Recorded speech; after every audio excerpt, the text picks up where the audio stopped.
would like to discuss today is how election mirroring takes place in the countries that are under the yoke of the empire, the yoke of the American empire, that is. So,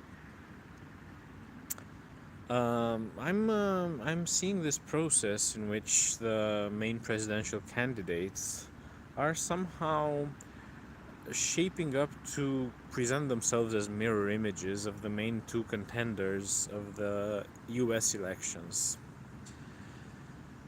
There is a left um, which is no longer the traditional left, left that caters to the interests of the working class, but rather a woke left, and of course one that caters to the interest of the financial capital, just like the Democratic Party in the United States, which is so-called left. And there is this new right, which doesn't have much to do with the old right. It tries to claim that it is conservative, it is rather just racist towards Muslims, and of course, it also favors the interests of the financial capital, just like the Republican Party, and just like Trump. So it claims to be sovereigntist, but then again, it puts the interest of Israel first, beyond the interest of their own country. So hard to claim that that's sovereigntist when Trump says America first, but decries the loss of influence from the Israel lobby. It's hard to believe that he actually wants to put American interests first. And you can see in various countries this sort of political divide between some sort of sovereigntist, right-wing, Christian evangelical slash Zionist candidate and um, a candidate from the woke left. And the most striking example, I think, is Brazil, where during the Trump presidency, you've had Jair Bolsonaro as president, who, of course, was very right wing. He did not pull his country out of BRICS like Milei did. Milei was the so called continuation of this right wing evangelical Zionist right in South America. But Brazil, being too important of a member of BRICS, stayed on, whereas Argentina did not enter. But yeah, during the Trump presidency, you had the Brazilian Trump, and as soon as Biden took over, you have Lula, who is not a traditional pro-American candidate. He's a traditional union leader, and he served time in prison under a lawfare operation conducted by the United States, just like similar lawfare operations were carried out in Eastern Europe, in Romania, for example. When you read about Romania being the champion of anti-corruption, of the fight against corruption, yeah, that's like the American laboratory for testing out lawfare instruments to see how far they can go, and they can go pretty far. So therefore, what happened later to Lula da Silva, to his successor Dilma Rousseff in Brazil, what happened to the Kirchner, the Kirchner presidents of Argentina. Both of them were indicted. One of them was convicted. Both Nestor and Cristina Kirchner. So, yeah. But anyway, what I was trying to get to was that we have elections, presidential elections in Romania coming up soon, coming up in a couple of months.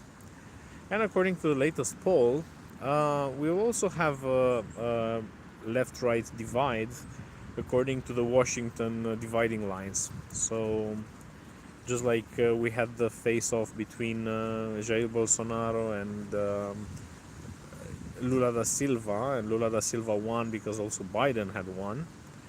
Right now, because of a potential Trump presidency, a potential Trump comeback, we have the incumbent, well, he's not the incumbent president, but let's say the leader of the biggest party in Romania, which is the Social Democratic Party, and which used to be a sort of a traditionalist party, conservative, catering to the the interests of the poor, not so much the poorest of the poor, but rather to the um, state employees, to the pensioners, raising minimum wages, stuff like this, collaborating with unions.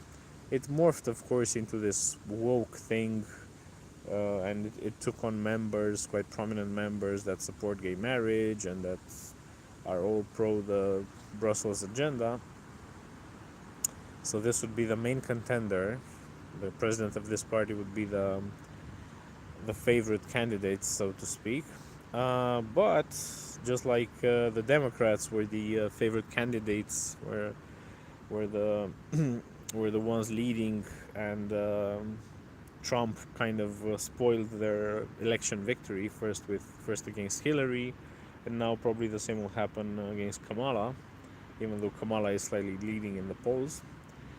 We have this so-called sovereigntist movement in Romania as well, with the same characteristics as the Trump movement. So supportive of Israel, being anti-woke along along the lines of hating basically the enemies of Israel, so hating on Muslims, decrying the Islamization of Europe, those kinds of things, and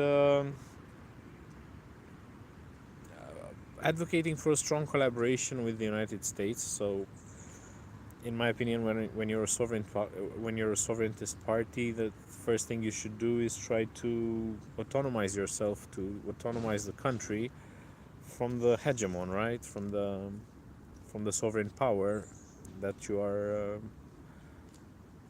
serving.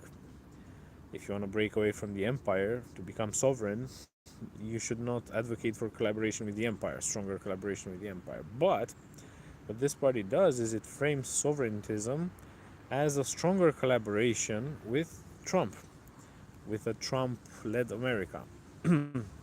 So it's kind of like we forget about the whole empire part, and we just say that okay, sovereigntist forces have won the election in the United States, and sovereigntist forces should win the elections in Romania in order to better collaborate with the sovereigntist forces in the United States.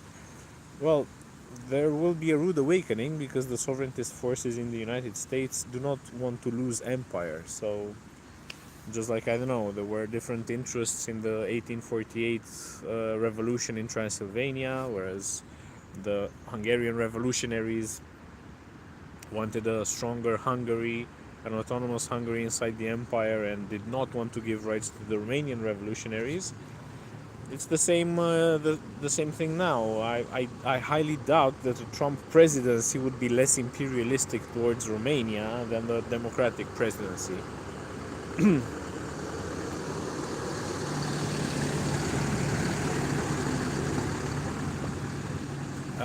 Not just because Trumpism is not that much different from traditional empire.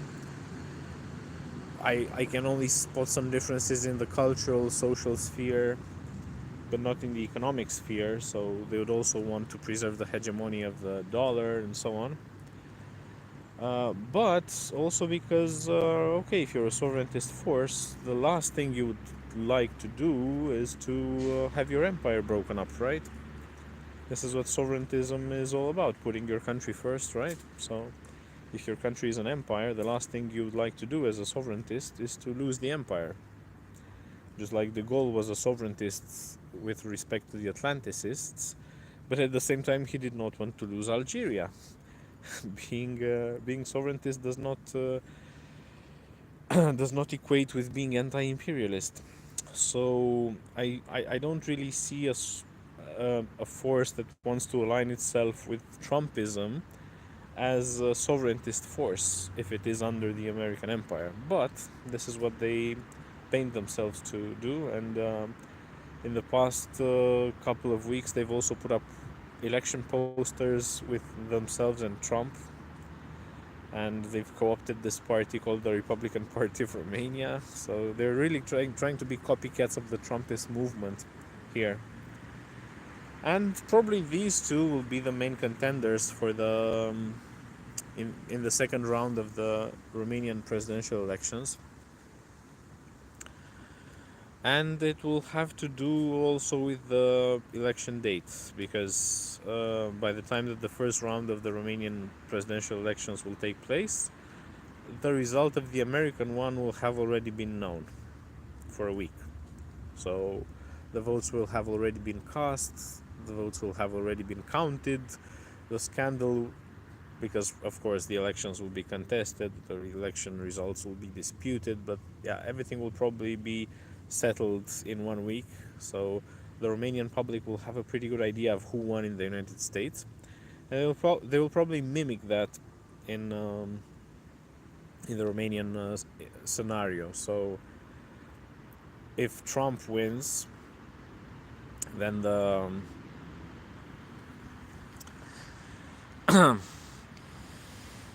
two candidates that will battle it out in the second round will be the Social Democratic candidate and the Sovereigntist candidate, and probably the Sovereigntist candidate will win.